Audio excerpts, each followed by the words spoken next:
student, welcome to our channel Self Study. Today we are exploring sound from class 8 physics.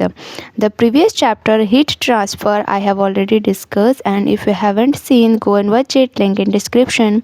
So without delay, let's come to the point, the sound. So before starting the chapters, the most common questions is what is sound? So sound is a form of energy which produce a sensations of hearing in our ears, and sound is produced by vibrations and travels as a waves. So the question is what is sound. Sound आखिर होता क्या है.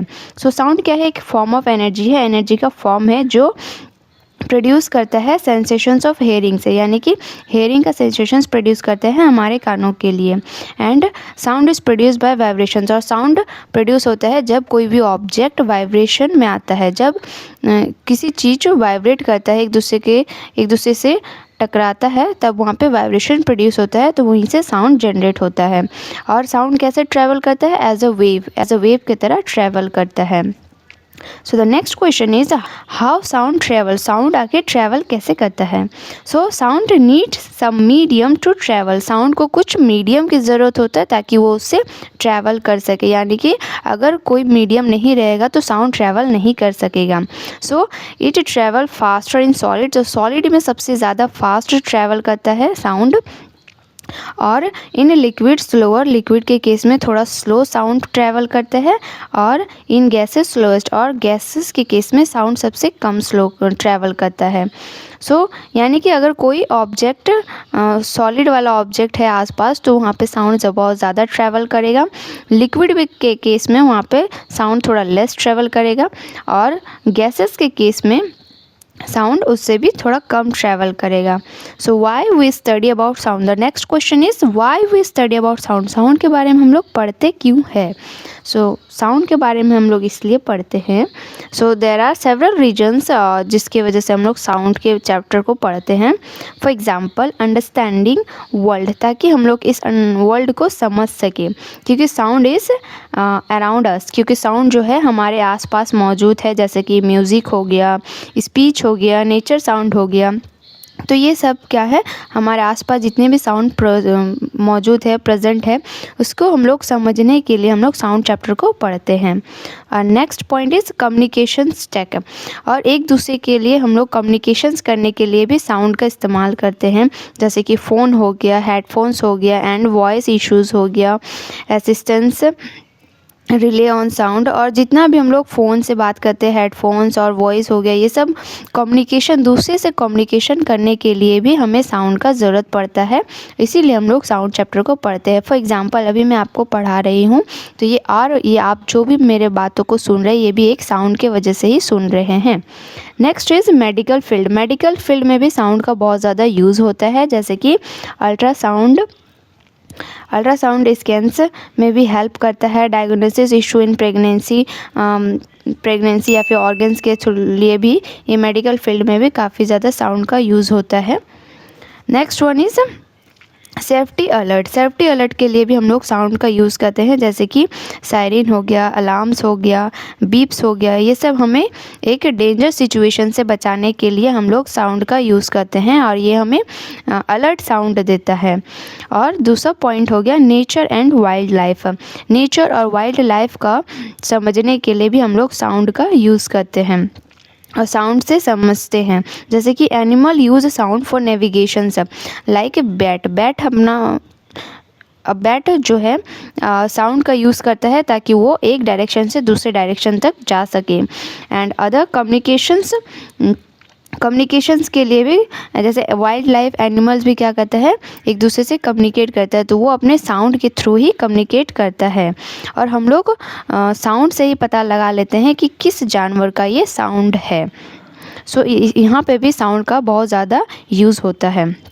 Life और जो sound है, sound हमारे daily life में बहुत ज़्यादा इम्पैक्ट करता है, और हमें ये रियलाइज़ होना चाहिए कि साउंड जो है हमारे लिए डे टू डे लाइफ में बहुत ज़्यादा इस्तेमाल होता है, और without sound we can not understand the world. So in this chapters you will learn about pitch, related to pitch and frequency. So इस चैप्टर में हम लोग बेसिकली कुछ कुछ पॉइंट पढ़ेंगे, जैसे कि पिच से रिलेटेड हो गया, फ्रीक्वेंसी हो गया, लाउडनेस क्या होता है, एम्पलीट्यूड क्या होता है, लाउडनेस का यूनिट क्या होता है, यही सब कुछ पढ़ेंगे। सो बेसिक इसका क्लियर हो गया कि साउंड क्या होता है, साउंड प्रोड्यूस कैसे होता है, साउंड ट्रैवल कैसे होता है, और साउंड का कहाँ कहाँ यूज़ होता है, ये सब बहुत ज़्यादा ज़रूरी था क्लियर होना। So let's come to the point, come to the chapters. So introductions में हम लोग पढ़ेंगे। In class 7 we have read that sound is a form of energy which produces sensations of hearing in our ears. So class 7 में भी हम लोग पढ़े थे कि साउंड क्या है, एक फॉर्म ऑफ एनर्जी है जो प्रोड्यूस करता है सेंसेशंस ऑफ हेयरिंग, ये सुनने की सेंसेशंस को प्रोड्यूस करते हैं हमारे कानों के लिए। Sound is produce when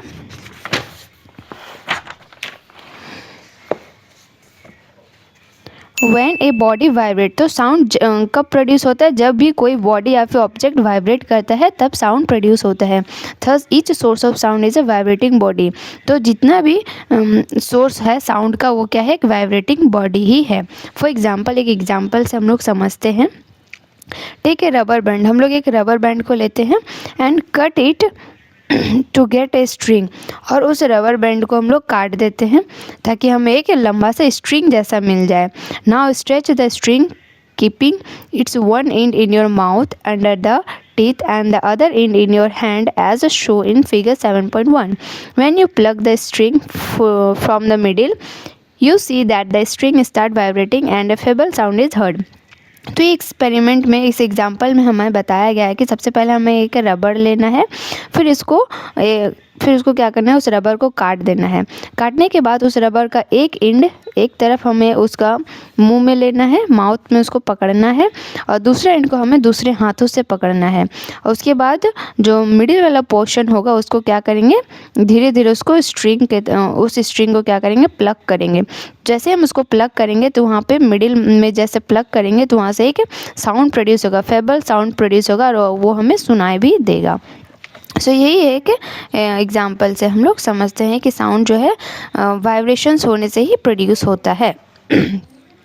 sound need a medium for its propagations. So sound को क्या चाहिए, एक जगह से दूसरे जगह जाने के लिए कोई मीडियम की ज़रूरत होता है। बिना मीडियम से साउंड एक जगह से दूसरी जगह ट्रैवल नहीं कर सकता है। Sound can not travel in vacuum. Sound जो है वैक्यूम में ट्रैवल नहीं कर सकता, यानी कि वैसा स्पेस जहाँ पे कोई मीडियम नहीं है, यहाँ यानी कि एयर भी नहीं है, तो वहाँ पे साउंड ट्रैवल नहीं कर सकता है। This is why two person cannot hear each other on the moon or in space where there is no atmosphere. इसी के वजह से अगर दो इंसान स्पेस पे है या फिर मून में है तो वो एक दूसरे से सुन नहीं सकता है, क्योंकि वहाँ पे एटमॉस्फेयर नहीं है, और जब एटमॉस्फेयर नहीं है तो वहाँ पे उसको साउंड को कोई मीडियम नहीं बनता है एक जगह से दूसरी जगह तक पहुँचने के लिए। Sound can travel in solid, in liquid as well as in gases. Sound जो है सॉलिड में भी ट्रैवल कर सकता है, लिक्विड में भी ट्रैवल कर सकता है, और गैशियस में भी ट्रैवल करता है। It speed is more in solid, less in liquid and still less in gases. और साउंड का जो स्पीड होता है सॉलिड के केसेस में, और साउंड का स्पीड बहुत ज़्यादा होता है, ये पॉइंट वाला बात है। और रिमेंबर भी, याद भी रखना है कि सॉलिड के केसेस में साउंड बहुत ज़्यादा स्पीड में चलता है, लिक्विड में थोड़ा लेस चलता है, और गैसियस स्टेट में साउंड थोड़ा कम चलता है। The speed of sound in iron is nearly 5000 metre per second.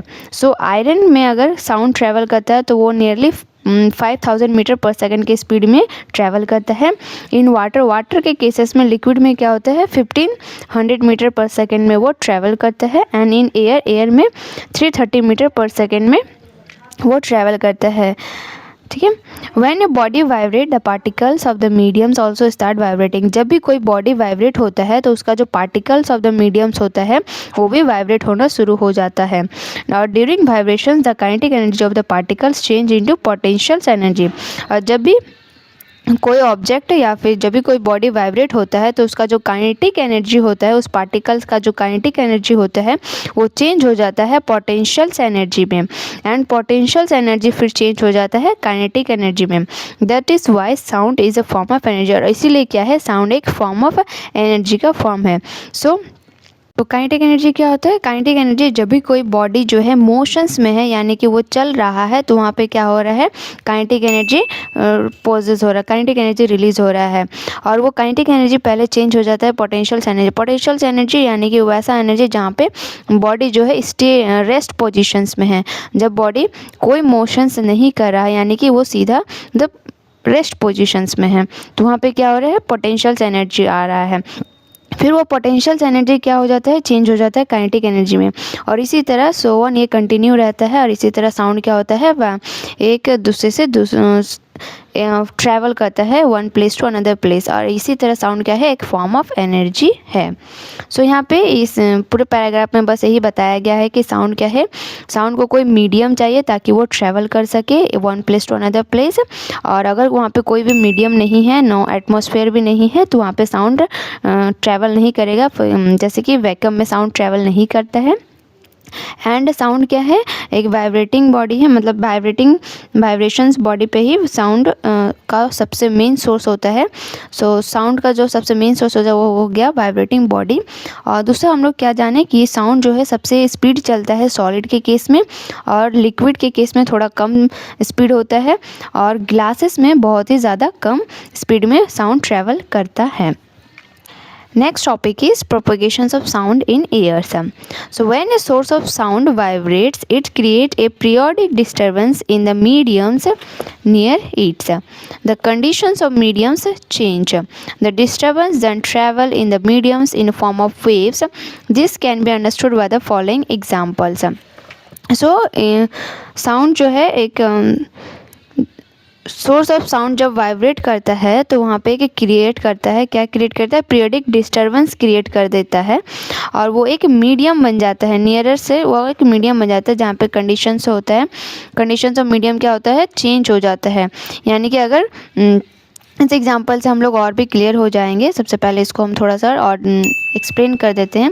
जैसे कि जब भी साउंड हम कुछ भी बोलते हैं तो उसके जस्ट थोड़ा सा दूर में एक डिस्टर्बेंस क्रिएट करता है। तो डिस्टर्बेंस क्रिएट करता है, फिर वो डिस्टर्बेंस आगे वाले को क्रिएट करता है, आगे वाले को फोर्स करता है, और इस तरह से क्या होता है कि वेव बन जाता है।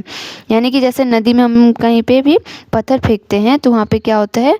उसी पॉइंट में वो नहीं डूब जाता है, वो क्या करता है? सामने पास के एरिया को क्या करता है? एक डिस्टर्बेंस क्रिएट कर देता है, एक वेव क्रिएट करता है। फिर वो पास वाला जो वेव है वो फिर दूसरों को वेव क्रिएट करने में हेल्प करता है। फिर ये दूसरे पे ट्रैवल हो जाता है। उस तरह से क्या होता है? साउंड एक वेव की तरह ट्रैवल करता है। और यहाँ पे एक एग्जांपल भी दिया गया, इस एग्जांपल से हम लोग और भी अच्छे से समझेंगे। Take a vertical metal strips with its lower end and fixed. तो यहाँ पे हमें एग्जांपल में क्या लेना है? एक एक्सपेरिमेंट की तरह ही है। सबसे पहले हमें एक मेटल का स्ट्रिप लेना है और उसका लोअर और एंड जो है दोनों ही फिक्स्ड कर देना है। लोअर एंड को दोनों साइड नहीं, मतलब जो लोअर एंड है उसको हम लोग फिक्स्ड कर देंगे, एक साइड फिक्स्ड कर देंगे। Push its upper end to one side and then release it. और उसका जो लोअर एंड है, यानी कि एक मेटल स्ट्रिप लेंगे, एक तरह से एक मेटल स्ट्रिप लेंगे, उसका जो नीचे वाला हिस्सा है उसको एक जगह पे फिक्स्ड कर देंगे, और उसके बाद उसको अपर की तरफ खींचेंगे और फिर उसको छोड़ देंगे, रिलीज कर देंगे।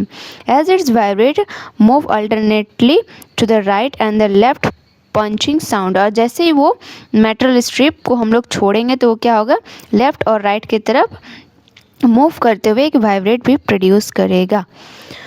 शोज द स्टेडी और mean positions of the metal strips and normal conditions of air layer near the strips. और ये क्या शो करेगा? एक मीन पोजीशन शो करेगा, यानी कि जब हम लोग उस मेटल स्ट्रिप को छोड़ेंगे तो ये राइट, लेफ्ट और राइट में मूव करेगा वो मेटल स्ट्रिप्स, और धीरे धीरे वो नॉर्मल कंडीशंस ऑफ एयर का क्या कंडीशंस है वो नॉर्मल कंडीशंस को भी हमें बताएगा वो स्ट्रिप्स। और हम लोग इसमें क्या देखेंगे? जैसे कि as an strips moves to the right from to B in figure 7.2b, it pushed the particles of the air layers in front of it so that the particles of airs in these layers come closer to each others. Example, air in that layer get compressed or compressions is formed at C. So हम लोग इस ये पूरा explanations किया गया है कि इस प्रोपगेशंस ऑफ साउंड इन एयर में होता क्या है। एक्चुअली में यहाँ से ही हम समझा देते हैं कि सबसे पहले एक मेटल स्ट्रिप लेना है। जैसे हम इसको रिलीज़ किया है, जैसे ये क्या है, एक नॉर्मल कंडीशन में है, तो और ये एयर को शो कर रहा है, यहाँ पे एयर का एक नॉर्मल कंडीशन शो कर रहा है। उसके बाद जैसे ही हम स्ट्रिप को क्या करेंगे, ये स्ट्रिप को क्या किया है, यहाँ पे रिलीज़ कर दिया। तो जैसे ही वो रिलीज़ किया तो सबसे पहले वो लेफ़्ट की तरफ आया, ठीक है।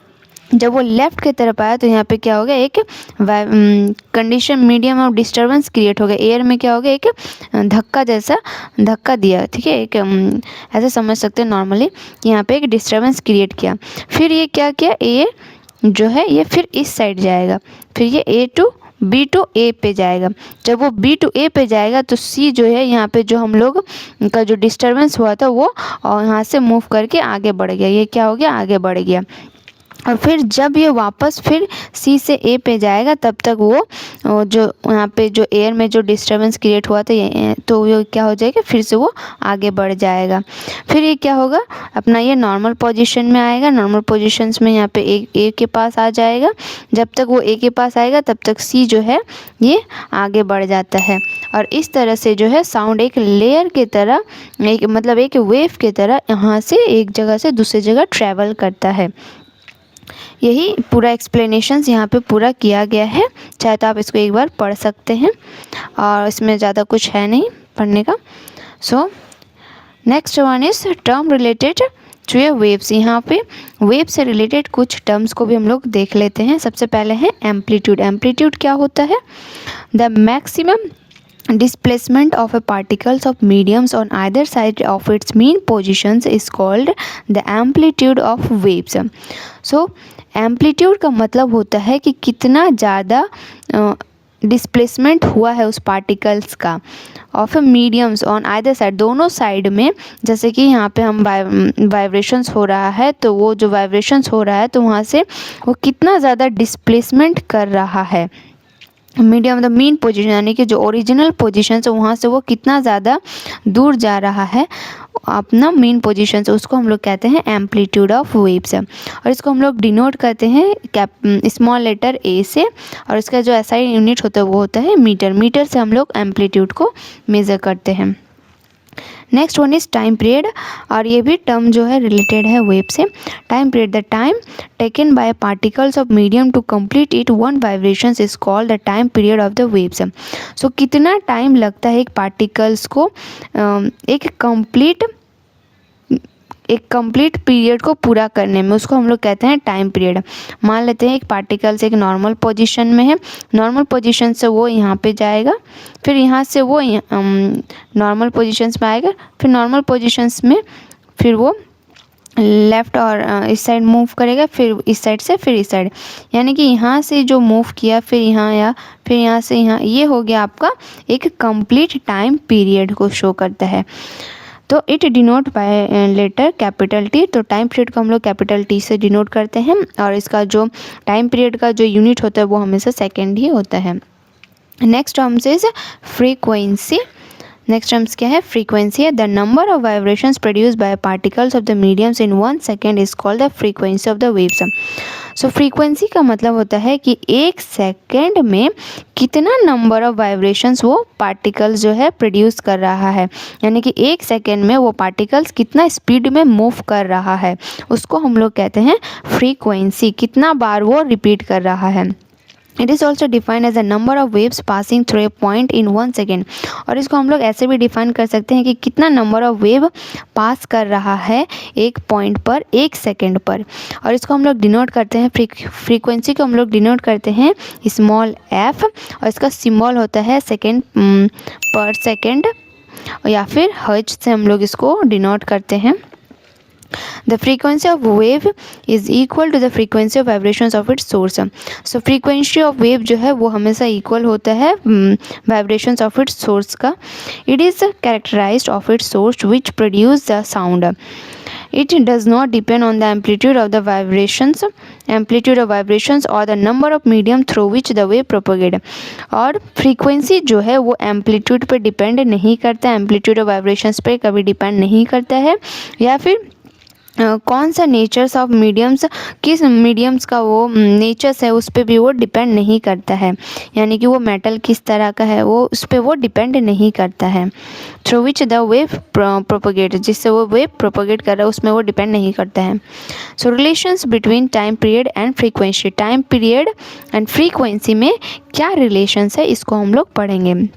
If T is a time period of wave then by definition, अगर तो हम लोग ऊपर में भी पढ़े कि टी क्या है, कैपिटल टी क्या है, time period of wave, wave का टाइम पीरियड को डिनोट कर रहा है, डेफिनेशन से ही हम लोग ये पढ़ चुके हैं। देन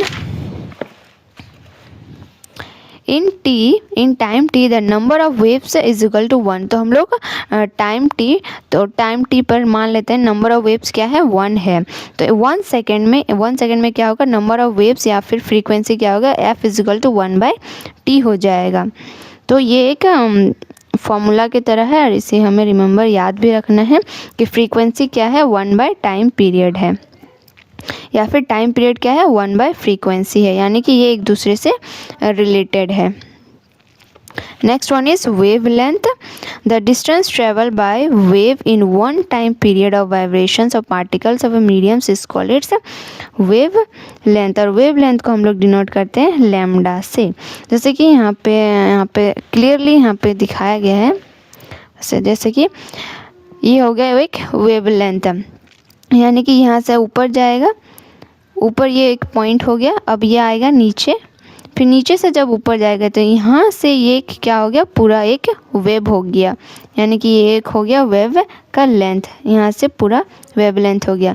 अब इसका जो है इसको हम लोग कैसे नापेंगे, फिर यहाँ पे जब वो नीचे आएगा, मान लीजिए यहाँ से नीचे आ सकता है, तो नीचे आएगा तो यहाँ से क्या हो जाएगा, ये हो गया दूसरा वेव लेंथ, ठीक है, इसको हम लोग ऐसे मेज़र करते हैं।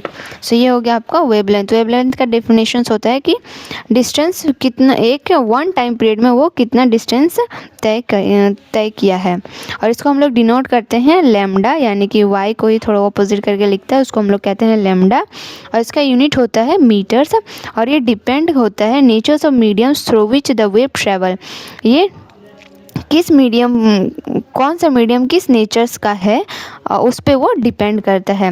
इन a longitudinal wave the distance between two consecutive compressions or between two consecutive rarefactions is equal to one wavelength. So in a longitudinal waves, एक longitudinal waves में क्या होता है, the distance of two consecutive compressions, तो two consecutive कॉम्प्रेशंस यानी कि सबसे पहले दो कॉन्जिक्यूटिव कॉम्प्रेशंस या फिर रेरिफेक्शंस, या फिर दो रेरिफेक्शंस, कंप्रेशन सबसे पहले सिकुड़ जाना, रेरिफेक्शंस फिर से वो दूर हो जाना, वो हमेशा इक्वल होता है वन वेवलेंथ के। Next topic is representations of a wave. Wave को हम लोग किस तरह से रिप्रेजेंट करते हैं, और इस टॉपिक को मैं नेक्स्ट वीडियो में बताऊंगी। So if you like the video, do like, share and subscribe and share with your friend. Thank you.